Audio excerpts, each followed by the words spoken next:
ಶ್ರೀಗುರುಭ್ಯೋ ನಮಃ. ಸೃಷ್ಟಿಸ್ಥಿತ್ಯಪ್ಯೇಹ ನಿಯತಿದೃಶಿತಮೋ ಬಂಧಮೋಕ್ಷಾಶ್ಚ ಯಸ್ಮಾತ್ ಅಸ್ಯ ಶ್ರೀ ಬ್ರಹ್ಮರುದ್ರ ಪ್ರಭೃತಿ ಸುರನರದ್ವೀಷ ಶತ್ರುವಾತ್ಮಕಸ್ಯ ವಿಷ್ಣೋರ್ವ್ಯಸ್ತಾ ಸಮಸ್ತಾಃ ಸಕಲಗುಣನಿಧಿಃ ಸರ್ವದೋಷವ್ಯಪೇತಃ ಪೂರ್ಣಾನಂದೋ ವ್ಯಯೋ ಯೋ ಗುರುರಪಿ ಪರಮಃ ಚಿಂತಯೇತಂ ಮಹಾಂತಂ ಜನ್ಮಾದ್ಯಸ್ಯ ಯತೋನ್ಮಯಾದಿತರತಶ್ಚಾರ್ಥೇಷ್ವಭಿಜ್ಞಸ್ವರಾಟ್ तेने ब्रह्महृदाय आदिकवये मुह्यन्ति यं सूरयः तेजो वारिमृदां यथा विनिमयो यत्र त्रिसर्गो मृषा धाम्ना स्वेन सदा निरस्तकुहकं सत्यं परं धीमहि.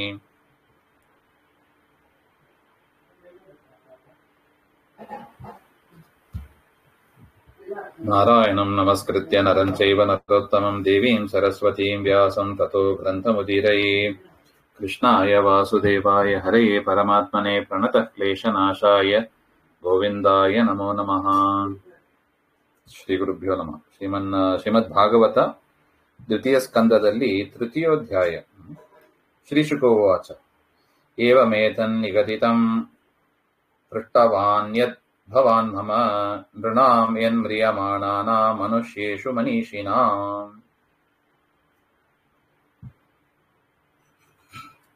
ಅಂದ್ರೆ ಪರೀಕ್ಷಿತ ರಾಜ ಒಂದು ಪ್ರಶ್ನೆ ಮಾಡಿದ್ರು.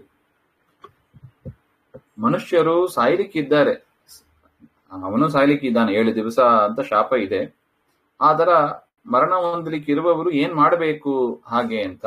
ಅದಕ್ಕೆ ಒಂದನೇ ಅಧ್ಯಾಯ ದ್ವಿತೀಯ ಸ್ಕಂದ 1ನೇ ಅಧ್ಯಾಯ 2ನೇ ಅಧ್ಯಾಯದಲ್ಲಿ ವಿರಾಟ್ ರೂಪದ ಧ್ಯಾನ ಮಾಡಬೇಕು ಹಾಗೆ ಅಂತೆಲ್ಲ ಹೇಳಿ ಬಂದರು. ಮತ್ತೆ ಆ ಮನುಷ್ಯರು ಲಯ ಮಾರ್ಗವನ್ನ ಚಿಂತನೆ ಮಾಡಬೇಕು ಅಂತ ಹೇಳಿದ್ರು. ಅದನ್ನು ಉಪದೇಶ ಮಾಡಿದ್ರು. ಇದಾದ ಮೇಲೆ ಶುಕಾಚಾರ್ಯರು ಕೇಳ್ತಾರೆ, ನೀ ಏನ್ ಪ್ರಶ್ನೆ ಮಾಡಿದ್ದಿ, ಮನುಷ್ಯ ಸಾಯ್ಲಿಕ್ಕಿರುವವರು ಏನ್ ಮಾಡ್ಬೇಕು ಹಾಗೆ ಅಂತ. ಏತನ್ಮೇ ನಿಗದಿತಂ, ಅದೆಲ್ಲವನ್ನು ಕೂಡ ನಾನು ಹೇಳಿದ್ದೇನೆ ನಿನಗೆ ಹಾಗೆ ಅಂತ. ಬ್ರಹ್ಮ ವರ್ಚಸ ಕಾಮಸ್ತು ಯಜೇತ ಬ್ರಹ್ಮಣಸ್ಪತಿಂ ಇಂದ್ರಂ ಇಂದ್ರಿಯ ಕಾಮಸ್ತು ಪ್ರಜಾ ಕಾಮ ಪ್ರಜಾಪತಿನ್. ಮನುಷ್ಯೇಷು ಮಧ್ಯೆ ಯೇ ಮನೀಷಿಣಃ ತೇಷಾಮಪಿ ಮಧ್ಯೆ ಮ್ರಿಯಮಾಣಃ ತೇಷಾಂ ನೃಣಾನಾಂ ಯತ್ ಕರ್ತವ್ಯಂ ಭವಾನ್ ಪೃಷ್ಟಂ ಏತಸ್ಯ ಉತ್ತರಮೇವ ಪೂರ್ವೋಕ್ತ ಪ್ರಕಾರೇಣ ಗತಿತಂ ಮಯಾ ಕಥಿತಂ ಇತ್ಯರ್ಥಃ. ಇದಾನೀಂ ಬ್ರೂಹಿ ಯದ್ವಾ ವಿಪರ್ಯಯಮಿತಿ ಯನ್ಮುಮುಕ್ಷುನ ಮೋಕ್ಷ ವಿರೋಧಿ ತ್ಯಾಜ್ಯಂ ತುಚ್ಛ ಫಲಕಂ ಶ್ರೋತವ್ಯಾಧಿಕಂ ರಾಜ್ಞಾ ಪೃಷ್ಟಂ ತದ್ದರ್ಶಯತಿ. ಪರೀಕ್ಷಿತ ರಾಜ ಮತ್ತೊಂದು ಪ್ರಶ್ನೆ ಮಾಡಿದ್ದ. ಸಾಯ್ಲಿಕ್ಕಿರುವವರು ಏನ್ ಮಾಡಬೇಕು, ಸಾಯ್ಲಿಕ್ಕಿರುವವರು ಏನ್ ಮಾಡಬಾರದು, ಅಂದ್ರೆ ಮೋಕ್ಷಕ್ಕೆ ವಿರೋಧಿಯಾದದ್ದು ಯಾವುದು ಮೋಕ್ಷಕ್ಕೆ ವಿರೋಧಿಯಾಗಿದೆಯೋ ಅದನ್ನ ಮಾಡಬಾರ್ದು, ಯಾವುದು ಮಾಡಬಾರದು ಹಾಗೆ ಅಂತ ನೀನು ಪ್ರಶ್ನೆ ಮಾಡಿದ್ದಿ. ಅದಕ್ಕೆ ಉತ್ತರ ಹೇಳ್ತಾ ಇದ್ದೇನೆ ಹಾಗೆ ಅಂತ. ಯಾವ್ಯಾವುದು ತ್ಯಾಜ್ಯ ಅದನ್ನೆಲ್ಲ ಸಾಮಾನ್ಯ ಮನುಷ್ಯರು ಕೇಳೋದುಂಟು. ಅದೇನದು ತ್ಯಾಜ್ಯವಾದ ಪದಾರ್ಥಗಳು ಯಾವುದು? ಆ ತ್ಯಾಜ್ಯವಾದ ಪದಾರ್ಥವನ್ನ ಪಡೀಬೇಕು ಅಂತ ಜನರು ಕೆಲವು ದೇವತೆಗಳನ್ನ ಆರಾಧನೆ ಮಾಡ್ತಾ ಇರ್ತಾರೆ. ಉದಾಹರಣೆಗೆ ದುಡ್ಡು ಬೇಕು ಅಂತ ಹೇಳಿ ಲಕ್ಷ್ಮಿ ಆರಾಧನೆ ಮಾಡೋದುಂಟು. ಲಕ್ಷ್ಮೀ ಪೂಜೆ ಅಂತ ವಿಶೇಷವಾಗಿ ಮಾಡ್ತಾರೆ. ಯಾಕೆ? ದುಡ್ಡು ಬೇಕು ಹಾಗೆ ಅಂತ. ಕೇವಲ ದುಡ್ಡು ಬೇಕು ಅಂತ ಲಕ್ಷ್ಮಿ ಆರಾಧನೆ ಮಾಡೋದು ಸರಿಯಲ್ಲ ಅಂತ ಶುಕಾಚಾರ್ಯರು ಇಲ್ಲಿ ಮಾಡಬಾರ್ದು ಎಂಬ ಒಂದು ಲಿಸ್ಟ್ ಅಲ್ಲಿ ಅದನ್ನು ಸೇರಿಸ್ತಾರೆ. ಈ ರೀತಿಯಾಗಿ ಕೆಲವೊಂದು ದೇವತೆಗಳನ್ನ ಕೆಲವೊಂದು ಫಲ ಇಟ್ಟುಕೊಂಡು ನಾವು ಮಾಡ್ತೀವಿ, ಆದ್ರೆ ಅದು ಮೋಕ್ಷ ವಿರೋಧಿ ಆಗ್ತದೆ, ಅದು ತ್ಯಾಜ್ಯವಾದದ್ದು ಹಾಗೆ ಅಂತ ಅಭಿಪ್ರಾಯ. ಎಲ್ಲರಿಗೂ ತ್ಯಾಜ್ಯನ ಹಾಗೆ ಅಂದ್ರೆ ಇಲ್ಲ. ಯಾರು ಮೋಕ್ಷ ಬೇಕು ಅಂತ ಬಯಸ್ತಾರೆ ಅವರಿಗೆ ಈ ಪಟ್ಟಿ ಎಲ್ಲ. ಅದರಿಂದ ಕೋಪ ಪಟ್ಕೋಬಾರದು ನಾವಷ್ಟೇ. ಬ್ರಹ್ಮವರ್ಚಸ ಕಾಮಸ್ತು ಯಜೇತ ಬ್ರಹ್ಮಣಸ್ಪತಿಂ ಅಂತ ಹೇಳ್ತಾರೆ. ಮೊದಲನೇದು ಯಾವುದು? ಬ್ರಹ್ಮವರ್ಚಸ್ಸು, ಮುಖದಲ್ಲಿ ಒಳ್ಳೆ ತೇಜಸ್ಸು ಬರಬೇಕು ಹಾಗೆ ಅಂತ ಕೆಲವರು ಇಚ್ಛೆ ಪಡ್ತಾರೆ. ಅವ್ರೇನ್ ಮಾಡ್ತಾರೆ? ವೇದಾಧ್ಯಯನಾದಿ ಜನಿತ ವರ್ಚಸ್ಸು. ವೇದಾಧ್ಯಯನ ಮಾಡಿದ್ರೆ, ಯಜ್ಞ ಯಾಗಾದಿಗಳನ್ನ ಮಾಡಿದ್ರೆ ಮುಖದಲ್ಲಿ ಒಂದು ಒಳ್ಳೆ ವರ್ಚಸ್ ಬರುತ್ತದೆ. ಅದನ್ನ ಕೆಲವರು ಬಯಸ್ತಾರೆ, ಆ ತರ ವರ್ಚಸ್ವಿಗಳಾಗಿ ಇರಬೇಕು ಹಾಗೆ ಅಂತ. ನೋಡಿದ್ರೆ ಗೊತ್ತಾಗ್ತದೆ ನೋಡಿ, ಈಗಲೂ ಪಾಠ ಓದುವವರ ಮುಖದಲ್ಲಿ ಒಂದು ವಿಶೇಷ ವರ್ಚಸ್ ಇರುತ್ತದೆ. ಅದನ್ನ ಬೇಡುವವರು ಬ್ರಹ್ಮಣಸ್ಪತಿ, ಬ್ರಹ್ಮಣಸ್ಪತಿ ಅಂದ್ರೆ ವೇದಪತಿಯಾದ ವಾಯುದೇವರನ್ನ ಸೇವೆ ಮಾಡಬೇಕು ಅಂತ ಹೇಳ್ತಾರೆ.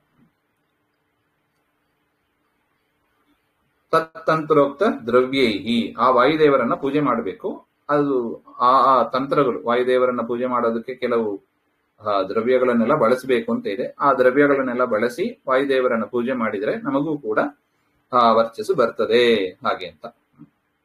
ಈ ರೀತಿಯಾಗಿ ಪ್ರತಿಯೊಂದು ಕಡೆ ನಾವು ಇಟ್ಟುಕೋಬೇಕು. ಯಾವ ದೇವತೆಗಳನ್ನ ಹೇಳ್ತಾರೆ ಅವರಿಗೆ ಸಂಬಂಧಪಟ್ಟಂತೆ ದ್ರವ್ಯಗಳಿಂದ ಅವರನ್ನ ಪೂಜೆ ಮಾಡಬೇಕು.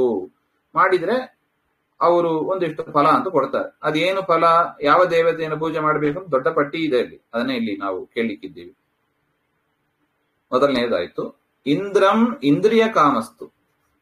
ಇಂದ್ರಿಯಗಳಲ್ಲಿ ಒಳ್ಳೆ ಸಾಮರ್ಥ್ಯ ಇರಬೇಕು ಹಾಗೆ ಅಂತ ಹೇಳುವವರು ಇಂದ್ರನಿಗೆ ಸಂಬಂಧಪಟ್ಟ ಪ್ರೀತಿಯಾದ ದ್ರವ್ಯಗಳಿಂದ ಇಂದ್ರನನ್ನ ಪೂಜೆ ಮಾಡಿದರೆ ಇಂದ್ರಿಯದಲ್ಲಿ ಒಳ್ಳೆ ಶಕ್ತಿ ಬರುತ್ತದೆ, ಒಳ್ಳೆ ಇಂದ್ರಿಯಗಳು ಸಿಗ್ತದೆ ಹಾಗೆ.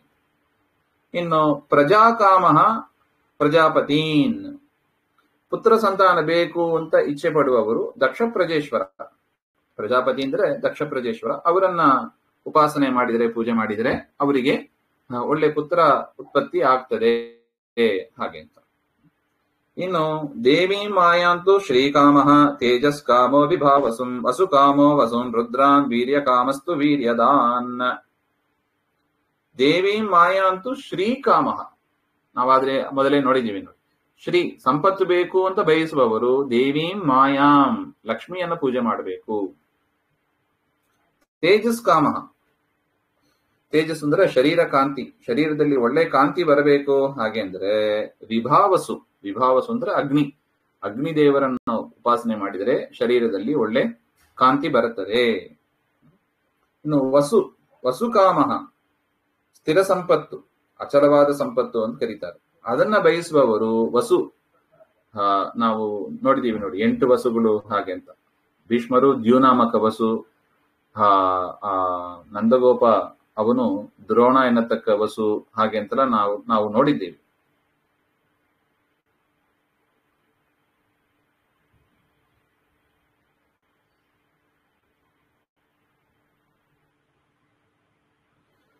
ಈ ರೀತಿಯಾಗಿ ಅಸಲವಾದ ಸಂಪತ್ತು ಬರಬೇಕು ಅಂದ್ರೆ ಆ ವಸುಗಳನ್ನ ಪೂಜೆ ಮಾಡಬೇಕು. ನಾವು ಶ್ರಾದ್ದದಲ್ಲಿ ಮಾಡ್ತೀವಿ ನೋಡಿ, ವಸುರುದ್ರ ಆದಿತ್ಯರನ್ನೇ ಪೂಜೆ ಮಾಡೋದು. ಇನ್ನು ರುದ್ರಾನ್ ವೀರ್ಯ ಕಾಮಸ್ತು, ಒಳ್ಳೆ ಪರಾಕ್ರಮ ಸಿಗಬೇಕು ಹಾಗೆ ಅಂದ್ರೆ ರುದ್ರದೇವರನ್ನ ಪೂಜೆ ಮಾಡಬೇಕು ಅಂತ ಹೇಳ್ತಾರೆ. ಆ ವಿಶಿಷ್ಟವಾದ ದ್ರವ್ಯಗಳಿಂದ ಅವರನ್ನ ಪೂಜೆ ಮಾಡಬೇಕು. ಮಾಡಿದರೆ ಆ ಫಲವನ್ನ ಕೊಡ್ತಾರೆ ಹಾಗೆ ಅಂತ ಶಾಸ್ತ್ರಗಳಲ್ಲಿ ಇದೆ, ಅದನ್ನ ಮಾಡ್ತಾರೆ ಅವರು. ಇನ್ನು ಅನ್ನಾದ್ಯ ಕಾಮಸ್ತು ಅದಿತಿಂ, ಅನ್ನಾದ್ಯ ಅಂದ್ರೆ ಭಕ್ಷ್ಯ ಭೋಜ್ಯ ಇದನ್ನೆಲ್ಲ ಬೇಕು ಅಂದ್ರೆ ಅದಿತಿ ದೇವಿಯ ಪೂಜೆಯನ್ನು ಮಾಡಬೇಕು ಅಂತ ಹೇಳ್ತಾರೆ. ಇನ್ನು ಸ್ವರ್ಗ ಕಾಮ ಅದಿತೇಹೇ ಸುತಾನ್, ಸ್ವರ್ಗ ಬೇಕು ಅಂತ ಬಯಸುವವರು ಅದಿತಿಯ ಮಕ್ಕಳು, ಯಾರು ಆದಿತ್ಯರು, ದೇವತೆಗಳನ್ನ ಪೂಜೆ ಮಾಡಬೇಕು ಅಂತ ಅರ್ಥ. ವಿಶ್ವಾನ್ ದೇವಾನ್ ರಾಷ್ಟ್ರ ಕಾಮ, ಒಳ್ಳೆ ರಾಷ್ಟ್ರ ಬೇಕು, ರಾಜ್ಯ ಪರಿಪಾಲನೆ ಮಾಡೋದಕ್ಕೆ ಬೇಕು ಹಾಗೆ ಅಂದ್ರೆ ವಿಶ್ವಾನ್ ದೇವಾನ್, ವಿಶ್ವೇ ದೇವತೆಗಳು ಅಂತ ಇದ್ದಾರೆ. ಶ್ರಾದ್ದದಲ್ಲಿ ಇವರನ್ನು ನಾವು ಪೂಜೆ ಮಾಡ್ತೀವಿ. ಆ ವಿಶ್ವಾನ್ ದೇವಾನ್ ಅವರನ್ನ ಪೂಜೆ ಮಾಡಬೇಕು ಅಂತ. ಸಾಧ್ಯಾನ್ ಸಂಸಾಧಕೋ ವಿಷಾಂ ಹಾಗೆ ಅಂತ. ಅಂದ್ರೆ ದೇಶಸ್ಥ ಪ್ರಜಾನಾಂ ಸ್ವಾಧೀನತಾಮಿಚ್ಚನ್, ದೇಶದಲ್ಲಿ ಇರುವ ಪ್ರಜೆಗಳು ನನ್ನ ಮಾತನ್ನು ಕೇಳಬೇಕು, ನನ್ನ ಕಂಟ್ರೋಲ್ ಅಲ್ಲಿ ಇರಬೇಕು ಹಾಗೆ ಅಂದ್ರೆ ಸಾಧ್ಯರು ಅಂತ ಒಬ್ಬರಿದ್ದಾರೆ ದೇವತೆಗಳಲ್ಲಿ ಒಂದು ಗುಂಪು, ಅವರನ್ನೇ ಪೂಜೆ ಮಾಡಬೇಕು ಅಂತ. ಇನ್ನು ಆಯುಷ್ಕಾಮೋ ಅಶ್ವಿನೌ ದೇವೌ, ಆಯುಷ್ಯ ಬೇಕು ಹಾಗೆ ಅಂತ ಇಚ್ಛೆ ಪಡುವವರು ಅಶ್ವಿನಿ ದೇವತೆಗಳನ್ನ ಪೂಜೆ ಮಾಡಬೇಕು. ಪುಷ್ಟಿಕಾಮ ಇಲಾಮ್ಯಜೇತ್, ಪುಷ್ಟಿಯನ್ನ ಬಯಸುವವರು ಪೃಥ್ವಿ ಭೂಮಾತೆಯನ್ನ ಪೂಜೆ ಮಾಡಬೇಕು ಅಂತ ಹೇಳ್ತಾರೆ. ಒಳ್ಳೆ ಗಟ್ಟಿಮುಟ್ಟಿಯಾಗಿ ಇರ್ತಾರೆ. ಪ್ರತಿಷ್ಠಾ ಕಾಮ ಪುರುಷ ರೋದಸಿ ಲೋಕಮಾತರೌ ಅಂದ್ರೆ ದ್ಯಾವ ಪೃಥಿವಿ ಅಂತ ಹೇಳಾರ. ಅವರು ಪ್ರತಿಷ್ಠೆಯನ್ನ ಬಯಸುವವರು, ಒಳ್ಳೆ ಕೀರ್ತಿವಂತರಾಗಬೇಕು ಅಂತೆಲ್ಲ ಬಯಸುವವರು ದ್ಯಾವ ಪೃಥ್ವಿ ಆ ದೇವತೆಗಳನ್ನ ಪೂಜೆ ಮಾಡಬೇಕು ಅಂತ ಅರ್ಥ.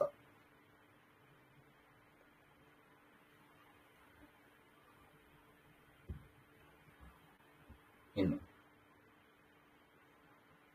ರೂಪಾಭಿಕಾಮೋ ಗಂಧರ್ವಾನ್ ಸ್ತ್ರೀಕಾಮೋ ಅಪ್ಸರ ಊರ್ವಶೀಂ ಆಧಿಪತ್ಯ ಕಾಮ ಸರ್ವೇಷಾಂ ಯಜೇತ ಪರಮೇಷ್ಠಿನಂ. ರೂಪ ಅಭಿಕಾಮ ಅಂದ್ರೆ ಒಳ್ಳೆ ಸೌಂದರ್ಯ ಬರಬೇಕು ಹಾಗೆ ಅಂತ ಬಯಸುವವರು ಗಂಧರ್ವರ ಪೂಜೆಯನ್ನು ಮಾಡಬೇಕು. ಇನ್ನು ಸ್ತ್ರೀ ಕಾಮ, ನನಗೆ ಸ್ತ್ರೀ ಬೇಕು ಹಾಗೆ ಅಂತ ಬಯಸುವವರು ಅಪ್ಸರಾ ಸ್ತ್ರೀ, ಊರ್ವಶಿ ಮೊದಲಾದ ಅಪ್ಸರಾ ಸ್ತ್ರೀಯರನ್ನ ಪೂಜೆ ಮಾಡಬೇಕು. ಆಗ ಒಳ್ಳೆ ಸ್ತ್ರೀ ಸಂಭೋಗ ಸಿಗ್ತದೆ ಹಾಗೆ ಅಂತ. ಆಧಿಪತ್ಯ ಕಾಮ, ಆಧಿಪತ್ಯ ಅಂದ್ರೆ ಒಡೆತನ, ರಾಜನಾಗಬೇಕು ಇತ್ಯಾದಿ, ಇಡೀ ಭೂಮಂಡಲದ ಆಧಿಪತ್ಯ ಆಗಬೇಕು ಹಾಗೆಂತೆಲ್ಲ ಬಯಕೆ ಇದ್ದರೆ ಪಾರಮೇಷ್ಠಿನಂ, ಚತುರ್ಮುಖ ಬ್ರಹ್ಮದೇವರನ್ನ ಪೂಜೆ ಮಾಡಬೇಕು ಅಂತ.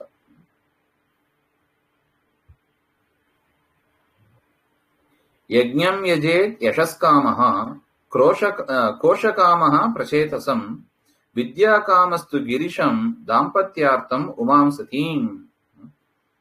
ಇನ್ನು ಯಶಸ್ಸು, ಒಳ್ಳೆ ಕೀರ್ತಿ ಬರಬೇಕು, ಯಶಸ್ವಿ ಆಗಬೇಕು ಅಂತ ಬಯಸುವವರು ಯಜ್ಞಂ, ಯಜ್ಞಾಭಿಮಾನಿನಂ ಇಂದ್ರಸೂನಂ ಅಂತ ಬರೀತಾರೆ. ಇಂದ್ರನ ಮಗ ಯಜ್ಞನನ್ನ ಪೂಜೆ ಮಾಡಬೇಕು ಅಂತ.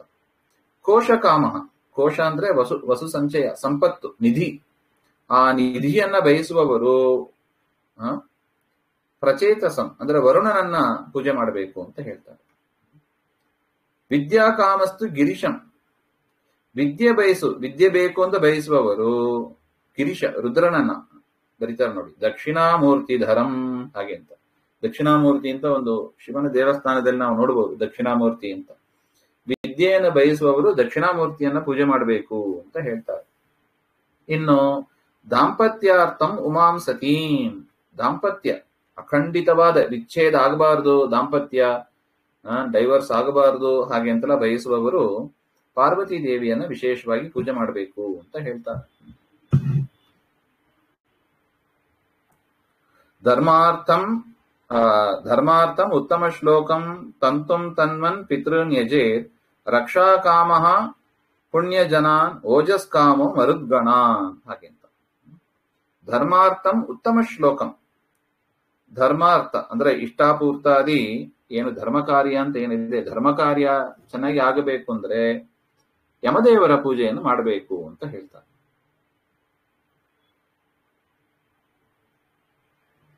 ತಂತುಂ ತನ್ವನ್ ಪಿತೃನ್ ಯಜೇತ್, ತಂತುಂ ಸಂತಾನ ಅಭಿವೃದ್ಧಿ ಆಗಬೇಕು ಹಾಗೆ ಅಂತ ಇದ್ರೆ ಪಿತೃದೇವತೆಗಳ ಪೂಜೆಯನ್ನು ಮಾಡಬೇಕು ನೋಡಿ. ಶ್ರಾದ್ದದಲ್ಲಿ ಅದಕ್ಕೆ ಪಿತೃದೇವತೆಗಳ ಪೂಜೆ ಮಾಡಿದ್ರೆ ಸಂತಾನ ಅಭಿವೃದ್ಧಿ ಆಗ್ತದೆ ಅಂತ ಹೇಳ್ತಾರೆ. ರಕ್ಷಾಕಾಮ ಪುಣ್ಯಜನಾನ್, ಇನ್ನು ರಕ್ಷೆಯನ್ನು ಬಯಸುವವರು, ಸೆಕ್ಯೂರಿಟಿ ಅದನ್ನ ಬಯಸುವವರು ಪುಣ್ಯಜನ ಅಂದ್ರೆ ಯಕ್ಷರನ್ನ ಪೂಜೆ ಮಾಡಬೇಕು ಅಂತ ಹೇಳ್ತಾರೆ. ಓಜಸ್ಸು, ಒಳ್ಳೆ ಸಾಮರ್ಥ್ಯ ಬಲ ಬರಬೇಕು ಹಾಗೆ ಅಂದ್ರೆ ಮರುದ್ಗಣಾನ್, ಮರುದ್ದೇವತೆಗಳು ಅಂತ ಇದ್ದಾರೆ, ಅವರನ್ನ ಪೂಜೆ ಮಾಡಿದ್ರೆ ವಿಶೇಷ ದ್ರವ್ಯಗಳಿಂದ ಶರೀರದಲ್ಲಿ ಒಳ್ಳೆ ಬಲ ಬರುತ್ತದೆ ಅಂತ. ಇನ್ನು ರಾಜ್ಯಕಾಮೋ ಮನೋನ್ ದೇವಾನ್ ನಿರ್ವೃತಿಂತು ಅಭಿಚರಂತ್ಯಜೇತ್ ಗ್ರಾಮಕಾಮ ಯಜೇತ್ ಸೋಮಂ ಅಕಾಮಃ ಪುರುಷಂ ಪುಮಾನ್ ಹಾಗೆ. ಇನ್ನು ರಾಜ್ಯವನ್ನ ಬಯಸುವವರು ಮನೋನ್ ದೇವಾನ್, ಮನು ಸ್ವಯಂಭುವ ಮನು ಮುಂತಾದ ಮನುಗಳು ಏನಿದ್ದಾರೆ ಅವರನ್ನ ಪೂಜೆ ಮಾಡಿದ್ರೆ ಒಳ್ಳೆ ರಾಜ್ಯ ಸಿಗ್ತದೆ ಅಂತ. ನಿವೃತ್ತಿ ಅಂತ ಒಂದು ದೇವತೆ ಇದ್ದಾರೆ, ಅವರನ್ನ ಪೂಜೆ ಮಾಡಿದರೆ ಅಭಿಚರಂತ್ಯಜೆ ಶತ್ರು ಮರಣ ಮಿಚ್ಚನ್, ಶತ್ರುಗಳ ಮರಣ ಹೊಂದಬೇಕು ಹಾಗೆಂದ್ರೆ ನಿವೃತ್ತಿಯ ಪೂಜೆಯನ್ನು ಮಾಡಬೇಕು ಅಂತ ಹೇಳ್ತಾರೆ. ಶತ್ರುಗಳ ಕಾಟ ಹೋಗ್ತದೆ ಹಾಗೆ. ಗ್ರಾಮ ಕಾಮ ಯಜೇತ್ ಸೋಮಂ ಹಾಗೆ ಅಂತ. ನಿವೃತ್ತಿ ಅಂದ್ರೆ ಅದೇ ಕೋಣ ದಿಕ್ಪತಿ ಎಂದು ಬರೀತಾರೆ ನೋಡಿ. ಯಾಕೆಂದ್ರೆ ಕೋಣ ದಿಕ್ಕಿಗೆ ಅಭಿಮಾನಿ ಆದವರು. ಗ್ರಾಮವನ್ನ ಬಯಸುವವರು ಯಜೇತ್ ಸೋಮಂ, ಚಂದ್ರನನ್ನ ಪೂಜೆ ಮಾಡಿದ್ರೆ ಒಳ್ಳೆ ಗ್ರಾಮಗಳು ಸಿಗ್ತದೆ ಅಂತ ಹೇಳ್ತಾರೆ. ಅಕಾಮಃ ಪುರುಷಂ ಪುಮಾನ್, ಅಕಾಮಃ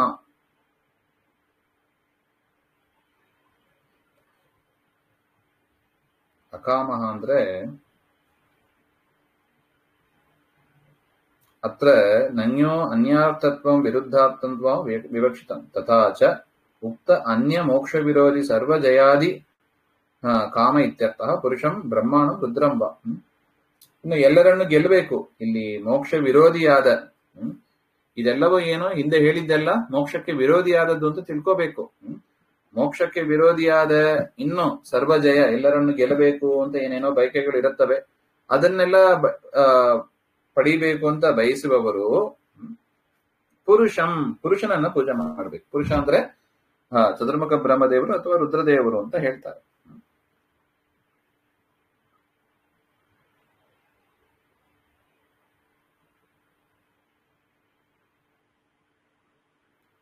ಈ ರೀತಿಯಾಗಿ ಯಾರ ದೇವತೆಯನ್ನ ಬಯಸಿದ್ರೆ ಪೂಜೆ ಮಾಡಿದ್ರೆ ಏನ್ ಸಿಗ್ತದೆ ಎಂಬುದನ್ನ ಇಲ್ಲಿ ಲಿಸ್ಟ್ ಕೊಟ್ಟಿದ್ದಾರೆ. ಇದೆಲ್ಲ ಮೋಕ್ಷಕ್ಕೆ ವಿರೋಧಿ ಎಂಬ ಮಾತನ್ನು ಕೂಡ ಹೇಳ್ಬಿಟ್ಟಿದ್ದಾರೆ. ಇನ್ನು ಹೇಳ್ತಾರೆ ನೋಡಿ,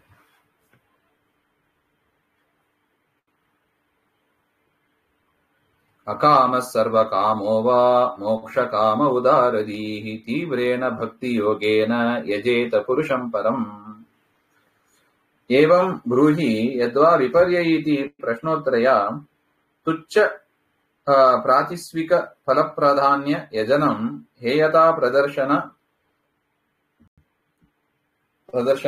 ಪ್ರದರ್ಶನಾಯ ಉಕ್ತ್ವಾ ಇದಾನೀಂ ಉಕ್ತ ಅನುಕ್ತ ಸರ್ವ ಪುರುಷಾರ್ಥ ಪ್ರದತ್ವಾ ಹರಿರೇವ ಸರ್ವೈಃ ಪ್ರೇಕ್ಷಾವದ್ಭಿಃ ಯಷ್ಟವ್ಯಃ ಇತ್ಯಾಹ. ಇನ್ನು ಇದೆಲ್ಲ ಆ ದೇವತೆಗಳ ಭಕ್ತರು ಇರ್ತಾರೆ, ಅವರು ಹೋಗಿ ಪೂಜೆ ಮಾಡ್ತಾರೆ. ಆದ್ರೆ ಇಲ್ಲಿ ಏನೇನು ಬೇಕು ಅಂತ ಹೇಳಿದ್ದಾರೆ, ಏನೇನು ಫಲ ಪಡಿಬೇಕು ಅಂತ ನಿಮಗೆ ಇಚ್ಛೆ ಇದೆ, ಇನ್ನು ಇದರಲ್ಲಿ ಹೇಳದೇ ಇರುವ ಅನೇಕ ಇಚ್ಛೆಗಳು ಇರಬಹುದು, ಅಥವಾ ನಿಮಗೆ ಮೋಕ್ಷ ಇಚ್ಛೆ ಇರಬಹುದು. ಅವರೆಲ್ಲರೂ ಕೂಡ ಏನ್ ಮಾಡಬೇಕು? ಭಕ್ತಿ ಯೋಗದಿಂದ ಪರಮಾತ್ಮನನ್ನ ಪೂಜೆ ಮಾಡಬೇಕು. ಪರಮಾತ್ಮನಲ್ಲಿ ಪೂಜೆ ಮಾಡಿದರೆ ಇಲ್ಲಿ ಏನೇನ್ ಹೇಳಿದ್ರು ಅದೂ ಸಿಗ್ತದೆ, ಇಲ್ಲಿ ಏನೇನ್ ಹೇಳಿಲ್ಲ ಅದೂ ಸಿಗ್ತದೆ, ಮೋಕ್ಷವೂ ಸಿಗ್ತದೆ. ಹಾಗೆಂತ ಅಕಾಮಹ ಇಲ್ಲಿ ಹೇಳದೇ ಇರುವ ಕಾಮ, ಸರ್ವಕಾಮ ಇದು ಬಿಟ್ಟು ಇನ್ನೇನೇನು ಕಾಮನೆ ಇದೆಯೋ ಅದೆಲ್ಲವೂ ಕೂಡ ಮೋಕ್ಷ ಕಾಮ, ಮೋಕ್ಷವನ್ನು ಪಡಿಬೇಕು ಅಂತ. ಅದು ಇಲ್ಲಿ ನೋಡಿ, ಹಿಂದೆ ಯಾರು ಕೂಡ ಯಾವ ದೇವತೆಗಳು ಕೂಡ ಮೋಕ್ಷವನ್ನ ಬೇಕು ಅಂದ್ರೆ ಅವ್ರನ್ನ ಪೂಜೆ ಮಾಡಿದ್ದ ಬಂದೇ ಇಲ್ಲ. ಯಾವುದೋ ಎಲ್ಲವೂ ಅನಿತ್ಯವಾದ ಫಲವೇ ಮೇಲೆ ಹೇಳಿದ್ದೆಲ್ಲ. ಮೇಲೆ ಹೇಳಿದ್ದು ಯಾವುದು ಕೂಡ ನಿತ್ಯವಾದದ್ದಲ್ಲ. ಎಲ್ಲವೂ ಅದು ಎಲ್ಲಾ ಫಲದಲ್ಲೂ ಒಂದು ದೋಷ, ಕಾಮನ್ ದೋಷ ಯಾವುದು? ಅನಿತ್ಯ ಎನ್ನತಕ್ಕ ದೋಷ ಇದ್ದೇ ಇದೆ. ಅದರಿಂದ ಆ ಅನಿತ್ಯವಾದ ಫಲ ಇರಲಿ, ಅದು ಇಲ್ಲಿ ಹೇಳಿದ್ದಿರಬಹುದು, ಹೇಳದೇ ಇರಬಹುದು, ಅಥವಾ ನಿತ್ಯವಾದ ಮೋಕ್ಷ ಎನ್ನತಕ್ಕ ಫಲ ಇರಲಿ, ಅದು ಬೇಕು ಅಂದ್ರೆ ಉದಾರದೀಹಿ ತೀವ್ರೇನ ಭಕ್ತಿ ಯೋಗೇನ, ತೀವ್ರವಾದ ಭಕ್ತಿ ಯೋಗದಿಂದ ಪುರುಷಂ ವಿಷ್ಣುಂ ಪರಂ ಪುರುಷಂ, ಶ್ರೇಷ್ಠವಾದ ಸರ್ವೋತ್ತಮನಾದ ಆ ವಿಷ್ಣುವನ್ನ ಯಜೇತ ಪೂಜೆ ಮಾಡ್ರಿ ಹಾಗೆ ಅಂತ ಶುಕಾಚಾರ್ಯರ ಉಪದೇಶ. ಒಂದನೇ ವಿಚಾರ ಮತ್ತೆ ನೋಡೋಣ. ಶ್ರೀಮಧ್ವಾಂತರ್ಗತ ಶ್ರೀಕೃಷ್ಣಾರ್ಪಣಮಸ್ತು. ಶ್ರೀ ಹರೇ ನಮಃ.